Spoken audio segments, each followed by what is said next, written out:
السلام علیکم۔ میں آپ سب سے گزارش کروں گا کہ ایک مرتبہ سورۃ فاتحہ اور 3 مرتبہ سورۃ اخلاص پڑھ کے ان کا ثواب ان مسلمانوں تک پہنچا دیں جو اس دنیا فانی سے جا چکے ہیں۔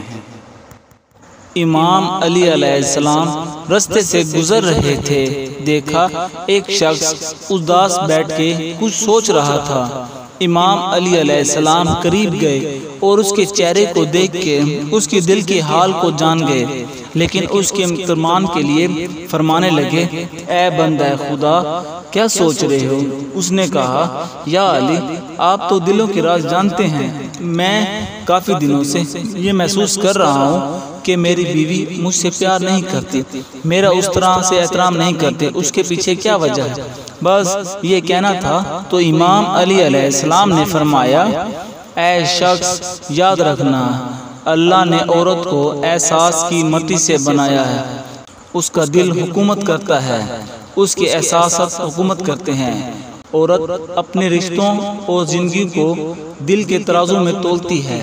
یاد رکھنا، عورت کبھی اپنے مرد سے دور نہیں ہوتی، بلکہ مرد کا غلط رویہ عورت کو دور ہونے پہ مجبور کر دیتا ہے۔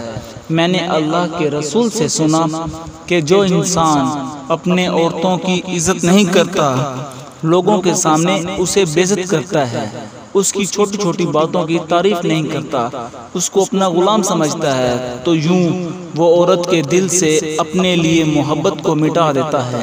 یاد رکھنا، عورت کا اپنے مرد سے دور ہونا اپنے مرد کے لیے نفرت نہیں بلکہ اپنے مرد کے لیے بغاوت ہوتی ہے۔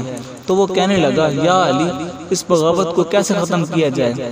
امام علی علیہ السلام نے فرمایا، اس بغاوت کو پیار سے ختم کیا جا سکتا ہے، عزت سے ختم کیا جا سکتا ہے، احساس سے ختم کیا جا سکتا ہے۔